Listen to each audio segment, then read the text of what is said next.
भारतीय संविधान राज्य व्यवस्था के चल रहे इस सीरीज में मैं आचार्य पवन कुमार मिश्रा अभ्युदय प्लेटफॉर्म से सभी विद्यार्थियों का हार्दिक स्वागत करते हैं।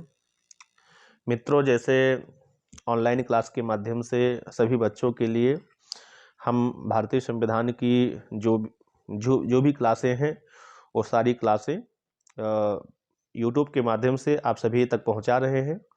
तो जो भी हमारे विद्यार्थी तैयारी कर रहे हैं वनडे एग्ज़ाम के लिए, यूपीएससी यूपीपीसीएस के लिए, और भी जो भी एग्ज़ाम सरकारी एग्ज़ाम में जितने भी वनडे एग्ज़ाम होते हैं उन सब में बराबर यह सहायता करने वाला है। तो जो बच्चे हमारे यह प्रयास से चाहते हैं कि और भी गरीब बच्चों का भी भला हो, अपना भी कल्याण करें, दूसरे का भी कल्याण करें, तो वह बालक जो हैं वो दूसरे बच्चे को बता सकते हैं। हमारे चैनल को लाइक करें, सब्सक्राइब करें, शेयर करें, और अगर कुछ सुझाव देना चाहते हैं या बेटा विषय से संबंधित कोई प्रश्न है तो वह आप कमेंट बॉक्स के नीचे डालें, हम आपके प्रश्नों का जवाब देंगे। ठीक है, तो आज हम प्रस्तावना से संबंधित चर्चा करेंगे। ठीक है, भारतीय संविधान का जो प्रस्तावना है, पहला पृष्ठ है प्रियम्बल, तो इसको पहले पढ़ें, इसको याद कर लें, कंठस्थ कर लें, बहुत महत्वपूर्ण है बेटा। यहाँ से प्रश्न खूब आते हैं, पीसीएस ऊसीएस में तो आते ही हैं, यूपीएससी में भी प्रश्न खूब आते हैं। ठीक है, तो ये तैयार रखना है। हम भारत के लोग, we the people of India. ठीक है, हम भारत के लोग भारत को एक संपूर्ण प्रभुत्व संपन्न का मतलब होता है हमारे ऊपर किसी भी विदेशी का किसी भी प्रकार का प्रभाव नहीं है। हम आंतरिक और बाह्य रूप से स्वतंत्र हैं। संपूर्ण प्रभुत्व संपन्न समाजवादी पंथ निरपेक्ष लोकतांत्रिक गणराज्य बनाने के लिए तथा उसके समस्त नागरिकों के लिए, किसके? भारत भूमि पे जितने भी लोग निवास कर रहे हैं, जहां तक यह भारत हमारा देश फैला हुआ है। अब भारत के नागरिकों के लिए अगर बात आता है तो भारत के नागरिक विदेश में भी हैं, तो जो भी हमारे यहाँ नियम कायदे कानून बनते हैं, संविधान का जो भी अनुच्छेद है, जो भी कानून है, भारत के भीतर निवास करने वाले नागरिकों के ऊपर और भारत के बाहर जो भी नागरिक पढ़ने जाते हैं, जो भी नागरिक वहाँ पे रह रहे हैं, काम कर रहे हैं, सभी नागरिकों के ऊपर, ठीक है, समस्त नागरिकों को सामाजिक, आर्थिक, राजनीतिक न्याय प्रदान करना ये राज्य का दायित्व है। ठीक है, देश संसद का कर्तव्य है। जो भी हमारे यहाँ राज्य के शासनाध्यक्ष होंगे उनका यह कर्तव्य होगा। विचार, अभिव्यक्ति, विश्वास, धर्म, उपासना की स्वतंत्रता होगी। प्रतिष्ठा और अवसर की क्षमता प्राप्त कराने के लिए तथा उन सब में व्यक्ति की गरिमा और राष्ट्र की एकता, अखंडता सुनिश्चित करने वाली बंधुता बढ़ाने के लिए दृढ़ संकल्पित होकर के आज इस संविधान सभा में, ठीक है, आज जो लोगों ने प्रियम्बल लिखा है उनकी बात है, दृढ़ संकल्पित होकर अपनी इस संविधान सभा में आज तारीख 26 नवंबर 1949 मिति मार्गशीर्ष शुक्ल सप्तमी संवत 2006 विक्रमी को एतद द्वारा इस संविधान को अंगीकृत, अधिनियमित और आत्मार्पित करते हैं। तो यह प्रियम्बल है, इसको बेटा रट के जाना है। यहाँ से प्रश्न आ जाए कि न्याय कितने प्रकार की प्रियम्बल में चर्चा की गई है, तो 3 प्रकार की न्याय की चर्चा की गई है, सामाजिक, आर्थिक और राजनीतिक। स्वतंत्रता की अगर बात किया जाए तो विचार की स्वतंत्रता, अभिव्यक्ति की स्वतंत्रता, विश्वास की स्वतंत्रता, धर्म और उपासना की स्वतंत्रता। समता की बात किया जाए तो अवसर की समता है, प्रतिष्ठा की समता है, ठीक है, प्रतिष्ठा और अवसर की समता। ये सब प्रश्न आ सकता है। विश्व में अमेरिकी संविधान पहला संविधान है जिसकी शुरुआत प्रस्तावना से हुई। भारतीय संविधान की प्रस्तावना 13 नवंबर 1946 को पंडित नेहरू द्वारा पेश किया गया। उद्देश्य प्रस्ताव पर आधारित है जिसे संविधान सभा ने 22 जनवरी 1947 को अपनाया था।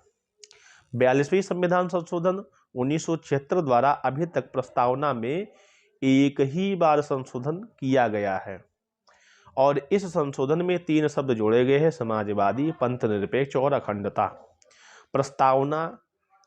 प्रस्तावना में संविधान के मूल दर्शन के साथ साथ उन आधारभूत राजनीतिक, नैतिक और दार्शनिक मूल्यों को समाहित किया गया है जिन पर हमारा संविधान आधारित है। प्रस्तावना संविधान सभा के प्रगतिशील दृष्टिकोण और संविधान के निर्माताओं के सपनों की और आकांक्षाओं को प्रदर्शित करती है। प्रस्तावना ना तो विधायिका की शक्ति का स्रोत है और ना ही विधायिका की शक्ति का स्रोत है और ना ही विधायिका की शक्तियों को प्रतिबंधित करता है। यह ना तो वाद के योग्य है और ना ही न्यायालय के द्वारा, मतलब ना ही इसे न्यायालय के द्वारा लागू कराया जा सकता है। तो ये वाद के योग्य नहीं है, ठीक है, और इसे न्यायालय के द्वारा लागू भी नहीं कराया जा सकता है। ये ना तो क्या नाम से विधायिका के शक्ति का स्रोत है और ना ही विधायिका की शक्तियों के प्रतिबंधित करता है, ठीक है। ये दर्पण है, क्या कहते हैं, मिरर। ये संविधान का मिरर है, ऐसा मान सकते हैं बेटा, ठीक है। प्रस्तावना अमेरिका की स्वतंत्रता की घोषणा के समान है, लेकिन यह घोषणा उससे भी कुछ ज्यादा है। ये कहा है भारत के 11वें मुख्य न्यायाधीश एम हिदायतुल्लाह ने कहा था। एम हिदायतुल्लाह ने कहा था प्रस्तावना अमेरिका की स्वतंत्रता की घोषणा के समान है, लेकिन यह घोषणा उससे भी ज्यादा है। भारतीय संविधान के सभी भागों को पारित करने के बाद प्रस्तावना को पारित किया गया ताकि यह संविधान के अनुरूप बन सके, ठीक है। संविधान की उद्देशिका यह बात बताती है कि संविधान किसके द्वारा, ठीक है, किस लिए और कब बनाया गया। प्रस्तावना के अध्ययन की दृष्टि से 4 भागों में विभाजित किया जा सकता है: सत्ता का स्रोत, राज्य और सरकारों का स्वरूप, शासन व्यवस्था का लक्ष्य और संविधान का अधिनियमन, ठीक है। तो यह 4 भागों में प्रस्तावना को अध्ययन की दृष्टि में विभाजित किया जा सकता है। तो सत्ता का, संविधान का स्रोत है, तो संविधान की जो प्रस्तावना हम भारत के लोगों के शब्द से प्रारंभ होती है। हम भारत के लोग से तात्पर्य है संविधान का निर्माण भारत के लोगों के द्वारा, भारतीय लोगों ने किया है। कोई बाहरी लोगों ने आकर के यहाँ संविधान नहीं बना दिया है और हमारे ऊपर थोप करके चले गए, बल्कि हम लोगों ने मिलकर के, भारत के लोगों ने मिल करके यह संविधान को बनाया है, निर्माण किया है। संविधान लोगों के लिए निर्माण किया गया है। यह लोकप्रिय संप्रभुता की अवधारणा पे बल देता है। भारतीय संविधान का स्रोत जनता है और राजनीतिक सत्ता है, यह अंतिम रूप से जनता में निहित है। यहां कोई प्रतिबंध नहीं है कि विधायक का बेटा ही सिर्फ विधायक बनेगा। जैसे पहले होता था राजा का बेटा ही राजा बनेगा, अब राजा का बेटा राजा नहीं बनेगा। आप भी चुनाव लड़े, चुनाव जीते, विधायक बने, सांसद बने, मंत्री बने, प्रधानमंत्री बने, राष्ट्रपति बने, सुप्रीम कोर्ट के मुख्य न्यायाधीश बने, हाई कोर्ट के मुख्य न्यायाधीश बने, IAS IPS IFS ऑफिसर बने, संघ लोक सेवा आयोग के अध्यक्ष बने, राज्य लोक सेवा अध्यक्ष के पद पे जाएं, ठीक है, स्टेट सेक्रेटरी, कैबिनेट सेक्रेटरी, आप किसी भी पद का, मतलब भारत की जो जनता है उनके द्वारा यह बनाया गया है। और जो शक्ति का स्रोत है, जो भी शक्ति है, वो शक्ति का जो स्रोत है वो जनता ही है। राजनीतिक सत्ता का अंतिम रूप से जनता में ही निहित है। दूसरे शब्दों में जनता ही शासक है और जनता भी शासित है, मतलब जनता ही शासक है और जनता ही शासित है। तो संविधान का जो घटक है, इसकी हम बात करें तो संविधान की जो शक्तियों का स्रोत है, इसकी शक्ति का स्रोत जो है भारत के लोग हैं, we the people of India, ठीक है। भारतीय राज्य की जो प्रकृति है प्रभुत्व संपन्न समाजवादी पंथ निरपेक्ष गणतंत्रात्मक राज्य, जो लोकतंत्रात्मक गणराज्य है। भारत का जो संविधान का जो उद्देश्य है, ऑब्जेक्टिव है, वो न्याय है, ठीक है, स्वतंत्रता है, समानता है, बंधुत्व है। तो जब हम उद्देश्य की बात करें, ऑब्जेक्टिव की बात करें कि संविधान जो है उसका उद्देश्य क्या है, तो उद्देश्य न्याय है। कैसा न्याय है? रूसी क्रांति से प्रभावित होकर के न्याय शब्द लिया गया है। तो यह न्याय कैसे है? सामाजिक, आर्थिक और राजनैतिक। स्वतंत्रता की बात करें तो स्वतंत्रता, समानता, बंधुत्व, ये तीनों भी फ्रांस की क्रांति से ही प्रभावित होकर के लिए गए हैं। तो उद्देश्य का ये मतलब है। संविधान को अंगीकरण कब किया गया है? 26 नवंबर 1949 को, ठीक है। अब प्रस्तावना का महत्व बेटा क्या है? प्रस्तावना को भारतीय लोकतांत्रिक गणराज्य की कुंडली माना गया है। प्रस्तावना भारतीय लोकतांत्रिक गणराज्य की कुंडली है, क्योंकि जब कोई व्यक्ति बीमार गिरता है तब वो पंडित जी के पास कुंडली लेकर जाता है कि महाराज बताओ कौन सा ग्रह नक्षत्र हमारा खराब है। तो यह प्रस्तावना से ही भारत की जनता का जो है वो प्रतिबिंब झलकता है। मतलब संविधान जो है, जब संविधान का दर्शन जो है वो भारत की गणतंत्रात्मक प्रणाली जो है, शासन प्रणाली है, उसका दर्शन करवाता है।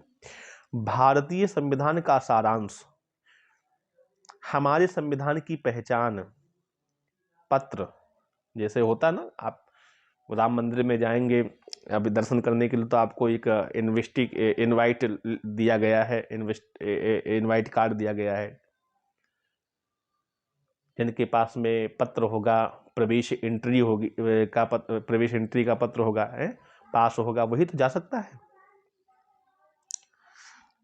आप लोग को मत देने का अधिकार कब है? जब आपके पास वोटर लिस्ट में नाम हो और पहचान पत्र हो। तो इसी प्रकार से हमारे संविधान का जो ये प्रस्तावना है, प्रियम्बल है, ठीक है, ये प्रस्तावना भी पहचान पत्र है। किसका पहचान पत्र है? भारतीय संविधान का पहचान पत्र है। और ये कहा किसने है? ये पालकी वाला ने कहा है, ठीक है। तो ये पालकी वाला ने क्या कहा? संविधान जो प्रस्तावना है ये संविधान का पहचान पत्र है। संविधान निर्माताओं के मस्तिष्क की उपज कहा गया है। यह कानून की संवैधानिकता व्याख्या के लिए न्यायपालिका की मार्गदर्शक है। मतलब जब कहीं न्यायपालिका फंसेगी तो प्रस्तावना को देखेगी, प्रस्तावना के द्वारा ही, प्रस्तावना के अध्ययन से ही न्यायपालिका जो है संविधान की व्याख्या करेगी। तो ये बात बेटा आपको समझ में आना चाहिए, ठीक है। आगे चलते हैं। एकता और अखंडता की बात करें तो 42वें संविधान संशोधन, अखंडता शब्द जो है 42वें संविधान संशोधन अधिनियम 1976 के द्वारा जोड़ा गया है। एकता शब्द भिन्न है, एकता शब्द से भिन्न है। अखंडता से आशय यह है कि भौगोलिक एकता, टेरिटोरियल जो यूनिटी है, इससे है। अर्थात देश के क्षेत्र एक दूसरे से जुड़े हैं, जबकि एकता शब्द से तात्पर्य है देश के विभिन्न क्षेत्र में रहने वाले विभिन्न भागों में और जातियों के लोग आपस में प्रेम सद्भाव पूर्वक रहें। प्रत्येक व्यक्ति को यह अनुभूति हो कि यह प्रभुता संपन्न राज्य का एक अभिन्न इकाई है। अब संप्रभुता की बात करें मित्रों तो संविधान प्रस्तावना में जो शब्द है उनका जो भावार्थ है यहाँ पे दिया गया है, और ये भावार्थ बड़ा महत्वपूर्ण है। जब आप मेंस की आंसर राइटिंग करेंगे तो यहाँ जो शब्द है, एक एक शब्द से आप परिचित रहें और इसके अर्थ से परिचित रहें तो आपको लिखने में बहुत सुविधा होगी। तो सबसे पहले हम चलते हैं संप्रभुता की बात करते हैं। तो यह शब्द जो है इस बात का बोध कराता है कि भारत एक पूर्ण स्वतंत्र राज्य है। भारत अपने बाह्य और आंतरिक दोनों रूप में पूरी तरह से स्वतंत्र है। एक संप्रभु राज्य के रूप में भारत किसी विदेशी भूमि को अधिग्रहित कर सकता है अथवा किसी अन्य देश को अपनी भूमि का हिस्सा दे सकता है। समाजवादी की बात करें तो 42वें संविधान संशोधन 1976 के द्वारा जोड़ा गया है। समाजवादी अवधारणा निर्देशक तत्वों आर्टिकल नंबर जो 31 से 51 में पहले से विद्यमान थी, लेकिन 42वें संविधान संशोधन के द्वारा इसका स्पष्ट रूप से उल्लेख कर दिया गया। समाजवादी शब्द से तात्पर्य है कि संविधान ऐसी शासन व्यवस्था सीमित करता है जिसमें उत्पादन के साधनों का प्रयोग सामाजिक हित में किया जाएगा। भारतीय समाजवाद का झुकाव मार्क्सवाद और गांधीवाद की ओर अधिक है।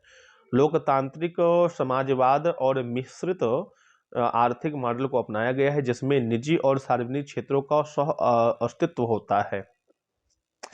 पंथ निरपेक्ष 42वें संविधान संशोधन 1976 द्वारा जोड़ा गया है कि आधारभूत ढांचे का भाग सर्वोच्च न्यायालय 1974 धर्मनिरपेक्ष राज्यों का उल्लेख अनुच्छेद 25 से 28 में किया गया है।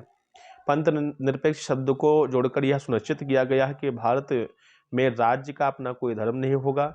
दूसरे शब्दों में संविधान धर्मतंत्र का निषेध करता है और धर्मनिरपेक्षता के आदर्श को स्वीकार करता है। भारत सकारात्मक पंथ निरपेक्ष का पक्षधर है। यहाँ सभी धर्म समान है और सभी धर्मों को राज्य का समान समर्थन प्राप्त है।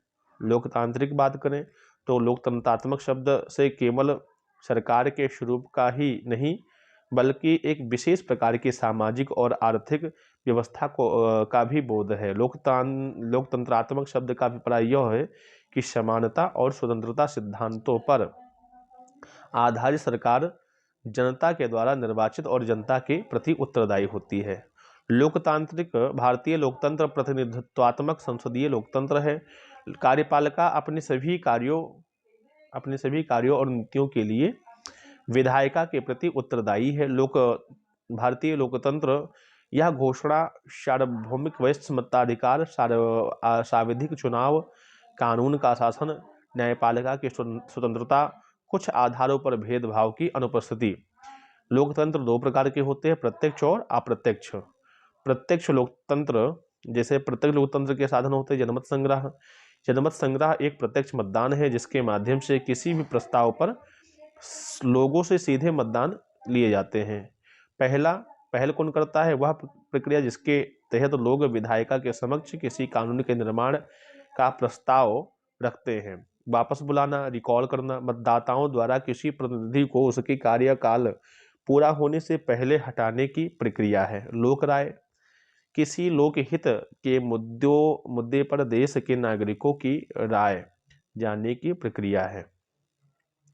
गणराज्य की बात करें मित्रों तो गणराज्य शब्द से तात्पर्य यह है कि देश का जो प्रथम प्रधान होगा राष्ट्रपति जनता द्वारा निश्चित अवधि के लिए प्रत्यक्ष या अप्रत्यक्ष रूप से निर्वाचित होगा। यह वंशानुगत नहीं होगा, जैसे ब्रिटेन में वंशानुगत है, जबकि अमेरिका में प्रत्यक्ष रूप से निर्वाचित और भारत में अप्रत्यक्ष रूप से निर्वाचित होता है। गणराज्य का अर्थ राजनीतिक संप्रभुता, जनता में निहित होना, किसी भी प्रकार के विशेषाधिकार प्राप्त वर्ग की अनुपस्थिति और प्रत्येक सार्वजनिक कार्यालय तक सभी नागरिकों के लिए समान रूप से बिना किसी भेदभाव के पहुंच होना चाहिए। अब आ जाइए बेटा न्याय। तो वितरणात्मक न्याय है। वितरणात्मक न्याय, सामाजिक न्याय, आर्थिक न्याय, राजनीतिक न्याय। सामाजिक न्याय सभी नागरिकों के लिए सभी नागरिकों के साथ में जाति, रंग, वंश, धर्म और लिंग के आधार पर भेदभाव के बिना समान रूप से व्यवहार करना। किसी वर्ग विशेष के लिए विशेषाधिकारों की अनुपस्थिति, वंचित वर्गों तथा महिलाओं की स्थिति में सुधार लाना। ठीक है। आर्थिक न्याय से तात्पर्य है कि उत्पादन के साधनों का वितरण इस प्रकार से किया जाए कि कोई व्यक्ति दूसरे व्यक्ति का शोषण ना कर सके और उत्पादन के साधनों का प्रयोग सार्वजनिक हित में किया जाए। सामाजिक और आर्थिक न्याय की स्थापना नीति निर्देशक सिद्धांत जो है तत्व अनुच्छेद 38 और 39 में की गई है। आर्थिक कारकों के आधार पर भेदभाव की अनुपस्थिति, संपदा, संपत्ति और आय के असमानताओं को दूर करना। राजनीतिक न्याय की बात करें, सभी नागरिकों को समान राजनीतिक अधिकार, राजनीतिक पदों तक पहुंच की समानता और सरकार तक अपनी बात पहुंचाने की समानता। अब बेटा बात करते हैं स्वतंत्रता की। तो प्रस्तावना में सभी नागरिकों को विचार, अभिव्यक्ति, विश्वास, धर्म, उपासना की स्वतंत्रता देने की बात की गई है। भारतीय संविधान के भाग 3 के अनुच्छेद 19 की धारा 9 धारा 1 की उपधारा क में और भारतीय संविधान के अनुच्छेद 25 से 28 तक इन स्वतंत्रताओं का मूल अधिकारों के रूप में मान्यता प्रदान की गई है। भारत स्वतंत्रता, समानता और बंधुत्व के आदर्श फ्रांस की क्रांति 1789 फ्रांस की क्रांति 1789 व्यक्तिगत गतिविधियों में रोक टोक की अनुपस्थिति, व्यक्तिगत विकास के लिए अवसर प्रदान करना, प्रस्तावना अभिव्यक्ति, धर्म, विश्वास, उपासना की स्वतंत्रता के अधिकारों की रक्षा करता है। ठीक है। स्वतंत्रता से तात्पर्य यह नहीं है कि कुछ भी किया जाए, बल्कि स्वतंत्रता के अधिकार का प्रयोग संविधान के सीमा में रहकर ही किया जा सकता है। ये नहीं कि आपको स्वतंत्रता दे दिया तो आप चोरी का व्यापार करने लगे, ठीक है, डकैती लूटपाट की व्यापार करने लगे, हत्याएं की व्यापार करने लगे, फिरौती का व्यापार करने लगे, क्या नाम से तस्करों का व्यापार करने लगे, तो ये सब नहीं हो सकता है। आप संविधान के सीमा के भीतर रह करके ही आप अपने स्वतंत्रता का उपभोग कर सकते हैं। प्रस्तावना और मौलिक अधिकारों में दी गई व्यवस्था स्वतंत्रता निरपेक्ष नहीं है। प्रतिष्ठा और अवसर की समानता की बात करें मित्रों, तो संविधान यह सुनिश्चित करती है कि बिना किसी भेदभाव के समान अवसर प्रदान किया जाए। संविधान के मूल अधिकारों में समानता का अधिकार प्रदान किया गया है। अनुच्छेद नंबर 14 में बताया गया है कि कानून के समक्ष समानता, विधि के समक्ष समान संरक्षण की व्यवस्था। अनुच्छेद 15 में बताया गया धर्म, मूल, वंश, जाति, लिंग और जन्म स्थान के आधार पर विभेद का प्रतिषेध किया गया है। अनुच्छेद नंबर 16 में कहा गया है लोक नियोजन के विषयों में अवसर की समानता, और 17 में बताया गया है कि अस्पृश्यता का उन्मूलन, 18 में उपाधियों का अंत। राजनीतिक क्षमता अनुच्छेद 325 के अनुसार धर्म, मूल वंश, जाति, लिंग या जन्म स्थान के आधार पर किसी को मतदाता सूची में शामिल करने से मना नहीं किया जा सकता है। अनुच्छेद नंबर 326 के अनुसार बताया गया है कि लोकसभा, राज्य की विधानसभाओं के चुनाव सार्वभौमिक वयस्क मताधिकार के आधार पर होंगे। आर्थिक समता की बात करें तो अनुच्छेद नंबर 39 में बताया गया है कि महिलाओं और पुरुषों के लिए जीवन यापन के पर्याप्त साधन और समान कार्यों के लिए समान वेतन का अधिकार प्रदान किया जाए। व्यक्ति की गरिमा और राष्ट्र की एकता, अखंडता की बात किया जाए तथा बंधुत्व की बात किया जाए तो प्रस्तावना की इन पंक्तियों में 2 प्रमुख लक्ष्य रखा गया है। राष्ट्र की एकता, अखंडता, इनकी प्राप्ति के लिए 2 आदर्शों, व्यक्ति की गरिमा और बंधुत्व का उल्लेख किया गया है। वास्तव में 4 अवधारणाएं एक दूसरे के ही संपूरक हैं। भाईचारे की भावना को प्रोत्साहित करना, एकल नागरिकता का प्रावधान किया गया है, पृथक पृथक नागरिकता की प्रावधान नहीं किया गया है। इसीलिए अनुच्छेद नंबर 51 का मूल कर्तव्य में प्रत्येक नागरिकों को यह कर्तव्य होगा कि धार्मिक, भाषाई, क्षेत्रीय अथवा वर्ग विविधताओं से हट करके सौहार्द और आपसी भाईचारों की भावना से का प्रोत्साहित करें। ठीक है। व्यक्ति की गरिमा शब्द से आशय यह है कि राज्य का व्यक्ति मुख्य है, अर्थात यह सर्वाधिकारी राज्य का निषेध करता है। इस विचार के अनुसार राज्य व्यक्ति के लिए है ना कि व्यक्ति राज्य के लिए। राज्य व्यक्ति के लिए, ना कि व्यक्ति राज्य के लिए। व्यक्ति की गरिमा हीगल के उस पद्धति सिद्धांत का खंडन करता है कि एक राज्य अलौकिक शक्ति है जिसका लक्ष्य व्यक्ति से स्वतंत्र रहकर अपने अस्तित्व को बनाए रखना है। व्यक्ति की गरिमा को मौलिक अधिकारों, नीति निर्देशक तत्वों और मौलिक कर्तव्यों के माध्यम से सुनिश्चित किया गया है। त्रय संयोजन की बात किया जाए तो स्वतंत्रता, समानता, बंधुत्व, मतलब स्वतंत्रता, समता, बंधुत्व, अगर इनको मिला दिया जाए तो सामाजिक लोकतंत्र बन जाता है। ठीक है। उपर्युक्त तीनों शब्दों का संयोजन पर इसे त्रय का निर्माण करते हैं, ऐसे तरह का निर्माण करते हैं जिसमें यदि किसी एक की भी हानि हो जाए तो लोकतंत्र के उद्देश्य को ही नष्ट कर देता है। क्षमता के बिना स्वतंत्रता अन्य कुछ लोगों के वर्चस्व का निर्माण करेगी। स्वतंत्रता के बिना क्षमता व्यक्तिगत पहचान में बाधक है। प्रस्तावना संबंधित जो उच्च न्यायालय के सर्वोच्च न्यायालय के वाद है उनकी चर्चा करें तो सबसे पहले बेरोबारी संघवाद 1960 में आया। प्रस्तावना संविधान में निहित सामान्य प्रक्रियाओं को दर्शाती है। अनुच्छेदों में प्रयुक्त इसके शब्दों के अनेक अर्थ निकलते हैं। संविधान की व्याख्या करते समय इसकी सहायता ली जा सकती है।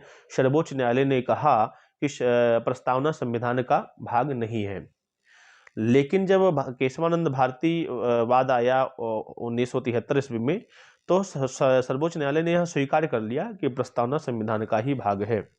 LIC ऑफ इंडिया वाद 1995 सर्वोच्च न्यायालय ने पुनः यह माना कि प्रस्तावना संविधान का अभिन्न अंग है। प्रस्तावना में संशोधन किया जा सकता है या नहीं, इसका निर्णय पहली बार केशवानंद भारती वाद 1973 में हुआ।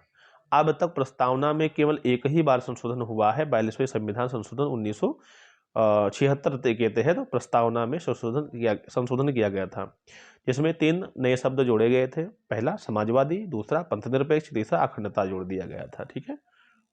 सर्वोच्च न्यायालय ने बेरोबारी संघवाद 1960 में दिए गए अपने ही निर्णय को परिवर्तित करते हुए प्रस्तावना को संविधान का अभिन्न हिस्सा माना और कहा अनुच्छेद 368 के तहत इसे संशोधित किया जा सकता है। साथ ही न्यायालय ने यह भी कहा कि ऐसे संशोधन में संविधान के मूल ढांचे में संशोधन नहीं किया जाना चाहिए। मतलब 68 के तहत संविधान के प्रस्तावना में संशोधन हो सकता है, परंतु जो बेसिक स्ट्रक्चर है, जो मूल उद्देश्य है, मूलभूत ढांचा है, उसमें संशोधन नहीं हो सकता है। उसका रूप में विकृति नहीं किया जा सकता है।